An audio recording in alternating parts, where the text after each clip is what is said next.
Putin fights the war party on all fronts. The Obama administration still sticks to the Cold War 2.0 script on Russia. While Pepe Escobar, Telesur Information Clearinghouse, December 30, 2015. Let's talk about Russian aggression. The fight to the death in Moscow's inner circles is really between the Eurasianists and the so-called Atlantic integrationists, aka the Western Fifth Column. The crutch of the battle is arguably the Russian Central Bank and the Finance Ministry, where some key liberal monetarist players are remote controlled by the usual suspects, the masters of the universe. The same mechanism applies geopolitically to any side in any latitude which has linked its own fiat money to Western central banks. The masters of the universe always seek to exercise hegemony by manipulating usury and fiat money control. So why President Putin does not fire the head of the Russian central bank, Elvira Nabiullina, and a great deal of his financial team as they keep buying U.S. bonds and propping up the U.S. dollar instead of the ruble? What's really being aggressed here, if not Russian interests? The stab in the back.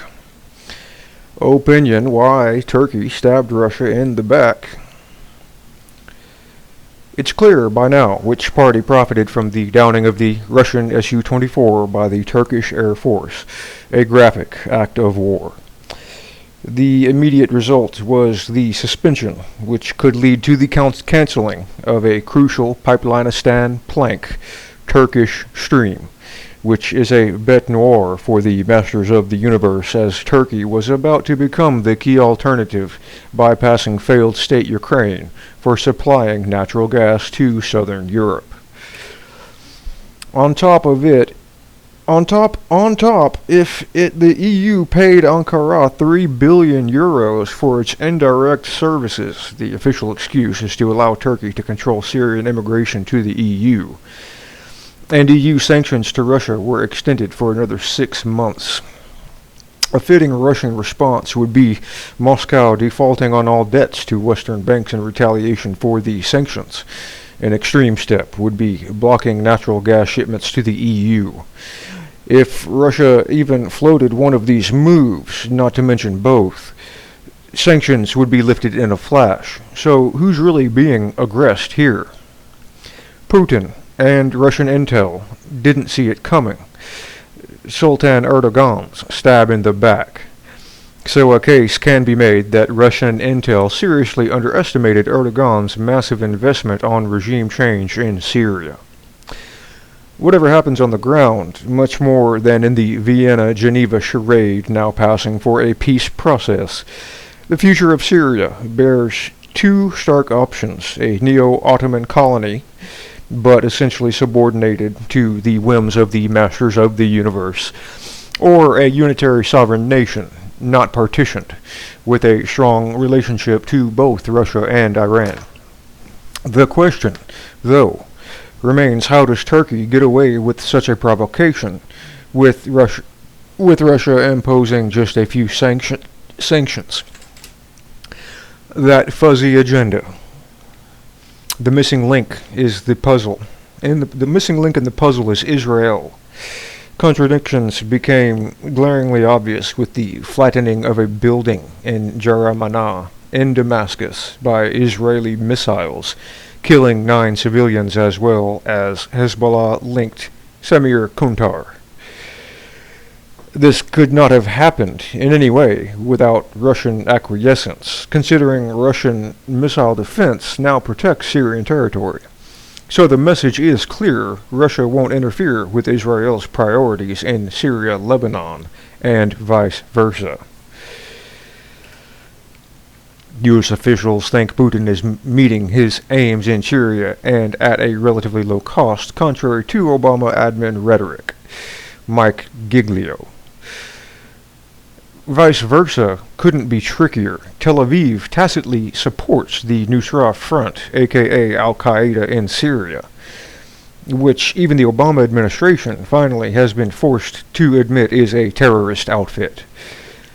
According to the Russian Defense Ministry, as well as independent Turkish investigations, most of the stolen Syrian Iraqi oil Islamic State group scam ends up with the oil being bought by Israel. Tel Aviv happens to be the top buyer of the stolen from Baghdad Iraqi Kurdistan oil, with which stolen Daesh oil is mixed. And to top it off, Tel Aviv is a mortal enemy of both Iran and Hezbollah, which are essential nodes of the 4+1 coalition, Russia, Syria, Iran, Iraq, plus Hezbollah, fighting the Islamic State group. Not to mention that Tel Aviv, which favors a partitioned Syria, wants to gobble up the energy-rich Golan Heights for perpetuity. How does Israel get away with it? That war party offer. The bottom line of these three scenarios, the Russian economy, Turkey, and Israel, is that a lethal, devastating response is an easily available option for Putin on all three. Yet he refuses to be trapped by a war logic. Putin is the ultimate adversary of, quote, Russian aggression. A full confrontation with Turkey will unite a disunited NATO.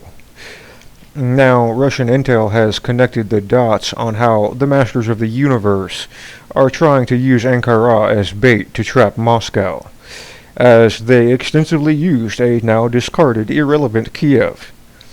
Turkey's top three import nations happen to be Russia, 10.4%, China, 10.3%, and Germany, 9.2%.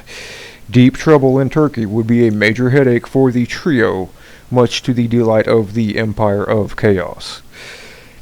A confrontation with Israel will obviously bring about the full force of the Masters of the Universe, not to mention that the last thing Moscow needs is to open a new front in the Levant. Here is a meticulous attempt by the Sacker to clarify the dangerous liaisons between Israel and Russia. The key front, though, is the Russian economy. Sooner or later, there's got to be a purge of the Russian central bank and the finance ministry. But Putin will only act when he has surefire internal support, and that's far from given. The lame duck Obama administration, whatever rhetorical and or legalistic contortions, still sticks to the Cold War 2.0 script on Russia, duly prescribed by Obama mentor Dr. Zbigniew Grand Chessboard Brzezinski. That follows a tradition Bill Blum, for instance, has extensively documented, as since the end of World War II, Washington attempted to overflow more than 50 governments, the absolute majority full democracies, dropped bombs on the civilian population of over 30 nations, attempted to assassinate over 50 foreign leaders, attempted to suppress nationalist movements in 20 nations, interfered on countless democratic elections, taught torture through manuals and advisors, and the list goes on. Putin and the best and the brightest of Russian intel very well know it. And yet, they do maintain a decent margin of maneuver, establishing Russia as an indispensable power all across Southwest Asia, after smashing the fake caliphate from Raqqa to Mosul, preventing any Masters of the Universe encroachment on the Black Sea, and putting up a real fight in the near future in the Balkans. The real advances will keep coming as spin-offs of the Russian-China diplomatic strategic partnership, from energy to trade to the military sphere, and that projects us once again toward the new Silk Roads, and the convergence of the China-driven One Belt, One Road with the Eurasian Economic Union, EEU. The bottom line is that in 2016, the option will continue to be stark.